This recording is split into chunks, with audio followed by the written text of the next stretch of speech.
Has music always been, a uniquely human thing? Or is technology fundamentally reshaping how we create it? It's a question that really makes you stop and think. It really does.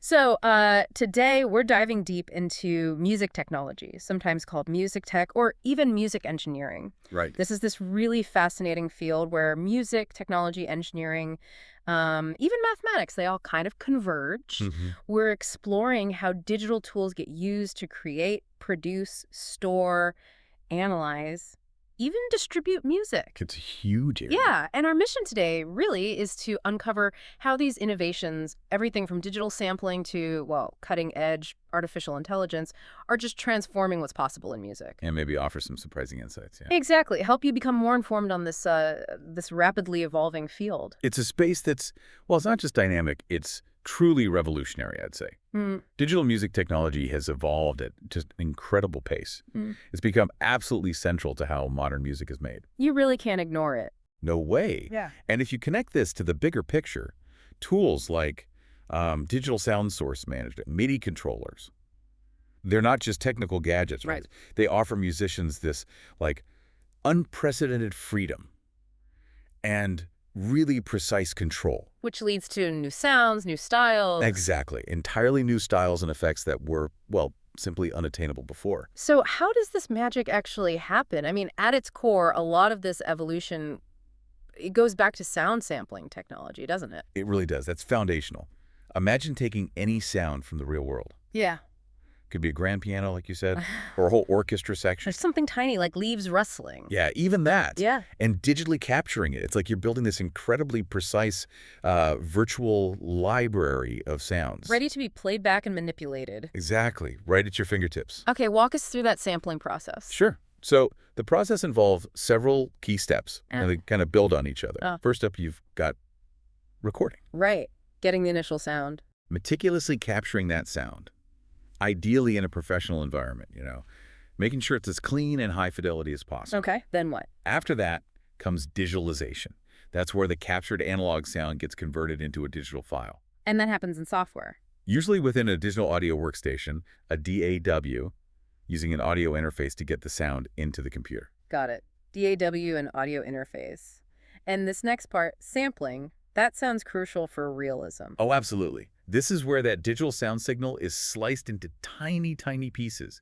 Think of it like taking thousands of rapid-fire snapshots of the sound's intensity every single second. Like frames in a movie, but for sound. Sort of, yeah. Mm. The sampling rate is how many of those snapshots you take per second. So Yeah. for CD quality, it's 44,100 times a second. 44.1 kilohertz. Exactly. And the more snapshots, the higher the rate, the more detailed and true to life that digital sound becomes. It can get virtually indistinguishable from the original. Wow. And building on that, you have bit depth that determines how much information is in each of those snapshots. So more detail again. Right. A higher bit depth means a greater dynamic range.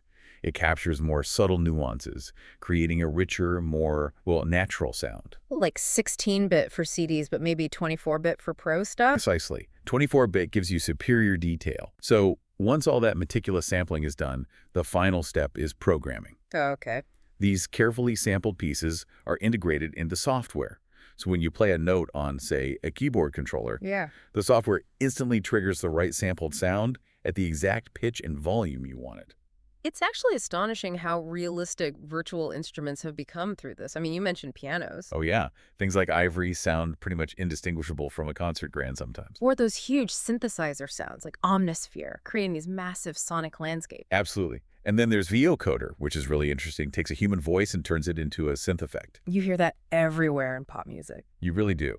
And virtual guitars that can mimic slides and strumming intensity, entire orchestral libraries. So one person can write a whole symphony. Literally. It gives you a real sense of just how powerful these digital tones can be. Okay, so sampling laid the groundwork, but now AI. Right. This brings us to the next frontier, AI-generated music. And this isn't just about creating sounds anymore. What do you mean? It's about the ability of artificial intelligence to, well, compose music automatically, to mimic incredibly complex human styles, It really expands the scope of musical creativity. Offering new ways to listen, new ways to create. Exactly. It's ushering in new listening experiences and fundamentally changing how we create, analyze, even how we learn from music. That's a big shift. And the platforms out there right now, some are genuinely groundbreaking. Like, talk about stable audio first. Okay, stable audio. The really fascinating part here, for me anyway, isn't just the text-to-audio bit, type words, get music. Which is cool in itself. Oh, yeah, totally cool. Yeah. But it's the audio-to-audio transformation that feels like a game changer. Explain that a bit more. Well, imagine humming a rough melody just into your phone, right? And stable audio takes that hum, keeps your melody, keeps the scale, but turns it into a fully produced track. Oh, okay. It's this level of creative control bridging that gap between just a raw idea and something polished. That's powerful. Mm. And stable audio gives you quite a bit of control over that process, right? Yeah, it does. You can browse a prompt library for ideas, choose different model versions, like version 2.0 can generate up to 3 minutes of music, I think. Right, for points You here. can control the duration, mix in your own audio input, and then there are these advanced settings like steps, seed, prompt strength. To really guide the AI. Exactly, to nudge it in the direction you want. And of course, you can download the result as an MP3. Easy. But what if the AI could do more? Like, not just the music, but help with the words, the structure. Ah, now you're talking about platforms like Suno and Udio. Right, their AI lyric generation.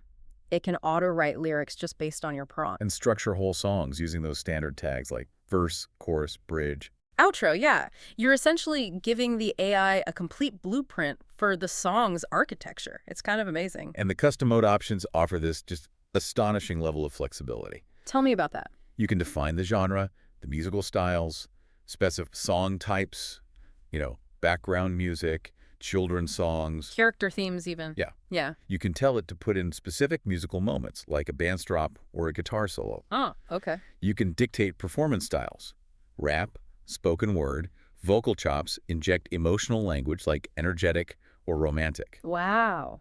And what's really impressive, I think, is language switching. You could have English and Chinese in the same song. Seriously? Yeah. And these platforms, they often generate full, pretty complete songs. You can then extend them if you want, or just download them. Incredible. Okay, so that's lyrics and structure. What about something more specific, like soundtrack music? For that, you might look at AIVA. It's an AI specifically designed for composing emotional soundtrack music. So film composers, game developers? Exactly. Anyone needing evocative background scores.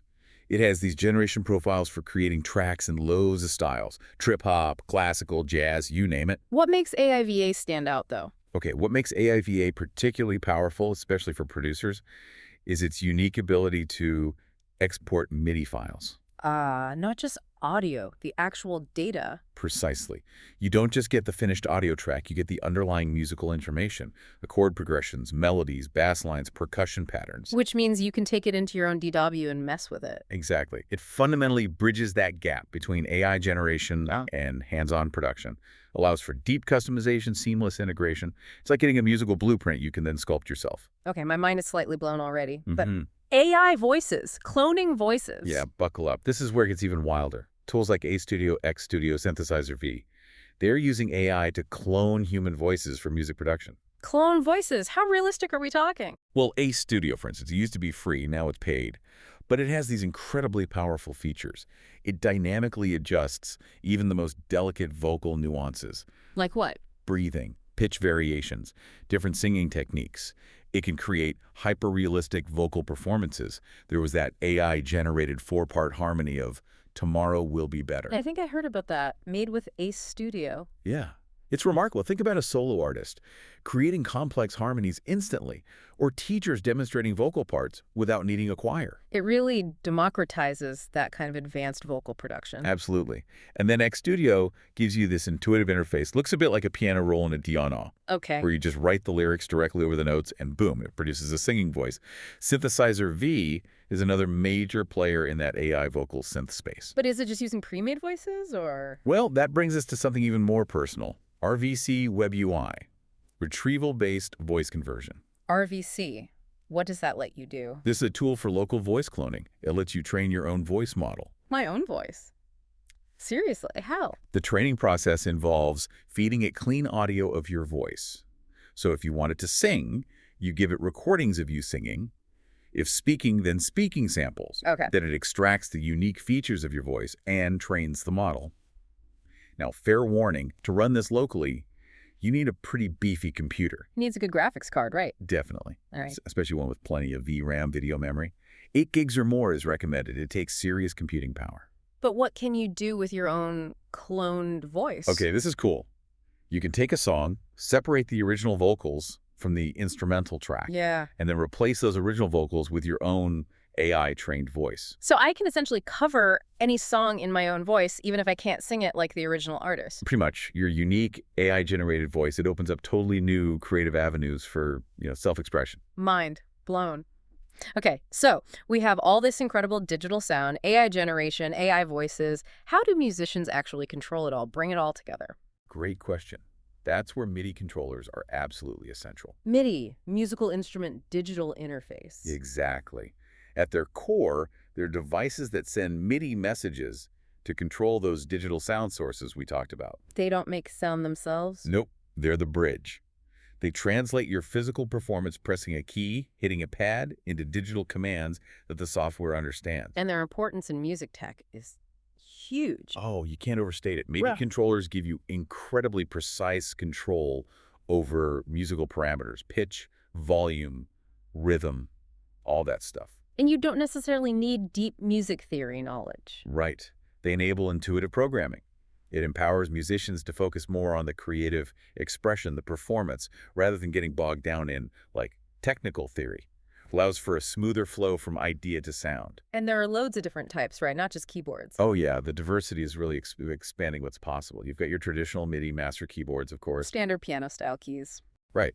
But even there, you have innovations like the C-board with its super touch-sensitive, squishy surface. Allows for incredibly expressive, fluid performances unlike a normal keyboard. Cool. What else? Then MIDI drum pads. Hittable buttons, basically, each triggering a different drum sound or sample. Electronic drum kits can also act as MIDI inputs. Makes sense. Guitars. Yep, MIDI guitars. These are fascinating. They simulate real guitar techniques, slides, bends, playing intensity, giving you detailed control for guitar-centric music, but in a digital format. Like the Jamstick? Is that one? The Jamstick is a good example, yeah. An all-in-one controller that feels like a guitar but speaks MIDI. But the innovation goes beyond just mimicking traditional instruments, right? I've seen some weird-looking controllers. Totally. There's this new wave of alternative, multifunctional controllers that are really pushing boundaries. Like what? Give me examples. Okay, imagine using, touchpads or sensor-based controllers where simple hand gestures or even body movements sculpt the sound in the air. Or air drumsticks, letting you play a virtual drum set without any physical kit.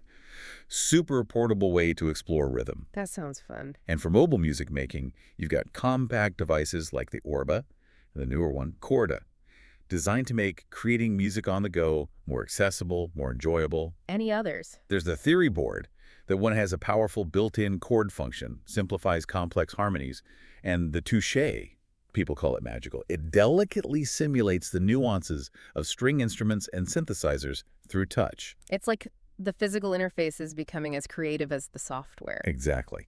It's clear that these virtual sound sources and MIDI controllers, with all their powerful functions and flexible applications, they've truly become indispensable tools in modern music production. Foundational, really. Yeah, foundational to the whole field of music technology and constantly evolving to meet artists' creative demands. Okay, so let's recap a bit. We've journeyed from the basics of digital sampling, how sounds get captured and programmed, all the way through these cutting-edge AI platforms that can generate whole songs, lyrics, even clone voices, Right. and looked at the versatile MIDI controllers that let musicians actually play and shape all this digital potential. It's a massive landscape. It really is. You can see how these tools offer just incredible capabilities, but Yeah. it does raise that big question, doesn't it? Which is? While AI can clearly generate professional-sounding music, does it truly capture the, the fun, the excitement, that deep personal fulfillment you get from actually making music yourself? The human element. That's a fascinating point because while AI offers this immense potential, maybe as a collaborator, Yeah. human creativity, human passion, those seem to remain the absolutely essential, irreplaceable elements that drive music forward. That spark. That spark, exactly, Yeah. is what imbues music with real emotion, with unique expression. So The most exciting path forward probably isn't pure AI generation taking over. But more like a partnership. I think so. A powerful blend of human intuition, passion, artistic vision with this cutting-edge AI tech. That collaboration, that's what's really going to push the boundaries of what music can be and how we experience it. Yeah, I agree. This whole deep dive, it really shows that while AI is this incredible assistant opening up all these new avenues, the true magic, it still seems to lie in human creativity, in that passion to just make music. Absolutely. So, as you, our listener, think about all these possibilities, this vast landscape of digital music, what's your next note, How will you blend your own unique spark with these powerful tools to create something truly meaningful? It's a great question to ponder. The world of digital music is huge, it's constantly evolving, and it's really just waiting for you to explore its endless possibilities.